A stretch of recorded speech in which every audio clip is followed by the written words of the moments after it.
ఎట్లా కలుపుకుంటాము మన ఉగాది పండుగ వస్తే మన పెద్దలు ఏం చేస్తా ఉంటే 4 గంటలకు లేచి పోలింగ్ చేయాలంటే ఆ కాలంలో అట్లుండే. ఇప్పుడు గొంతులో చేసుకోవాలి. ఇప్పుడు బేకరీలో ఆర్డర్ ఇచ్చేస్తున్నారు. బేకరీలో ఆర్డర్ ఇచ్చి మనకు తొందరగా రోగాలు వచ్చేస్తుండే. అదే మేడం ఇప్పుడు పోలింగ్ కూడా చేయలేదు. ఇంట్లో బేకరీలో ఆర్డర్ ఇచ్చేది బాగా పిసుకల్లా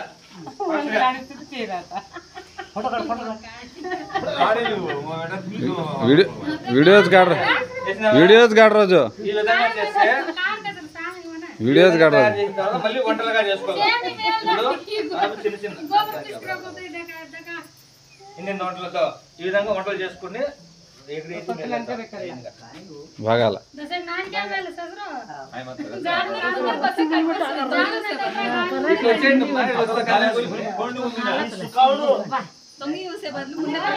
చేస్తే మళ్ళీ ఇంకా ఏం చేయాలని చెప్తా.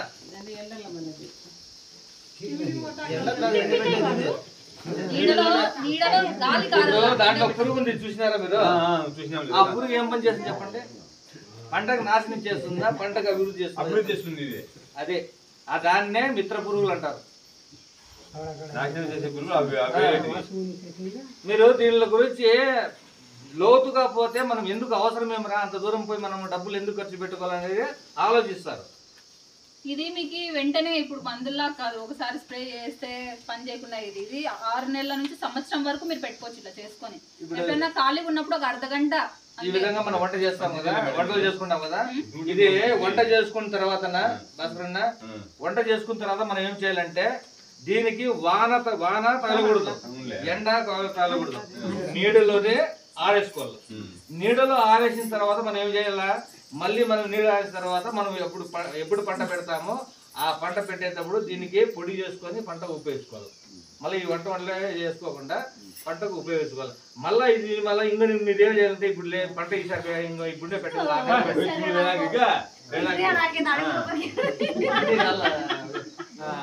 మళ్ళీ మీరు ఏం చేయాలంటే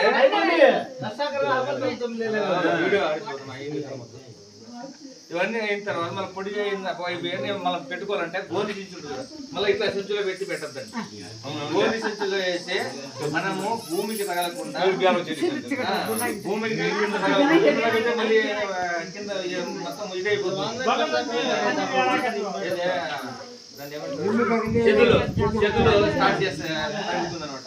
అందుకోసమే భూమికి తగలకుండా కింద ఏమైనా ఎత్తు పెట్టేసి దాచి పెట్టుకున్నామంటే మనం వానకు ఎండకు తగలకుండా పెట్టుకున్నామంటే ఎప్పుడు పంట వేస్తామో అప్పుడు దీన్ని పొడి చేసుకుని వాడుకోవచ్చు. ఒక వారం పేడ ఒక వారం గంజి తీసుకుంటే నీకు ఆ పంట సరిపోతుంది. ఒక వారము ఒక నాటి పేడ ఒక వారం వేసుకుంటే ఆ పంట వచ్చేంత వరకు మనకు ఉపయోగించుకోవచ్చు. ఇప్పుడు ఈ విధంగా చేసుకుంటే మనకు ఇది మొక్కకు బలాన్ని భూమిలో సారం వచ్చేకి ఇది చేసుకోవడం వల్ల మనకు మొక్క సారం ఈ విధంగా చేసుకోవడం వల్ల మనకు భూమిలో సారం పెరుగుతుంది, భూమి సారంతో ఉంటుంది. మనం వేసే పంటకు పోషక ఇచ్చే పదార్థాలు అందరికీ అందుబాటులో ఉంటాయి. అందుకోసం మనము ప్రకృతి వ్యవసాయాన్ని నమ్ముకొని చేస్తే కూడా ఆ కాలంలో ఏం చెప్పినాడు,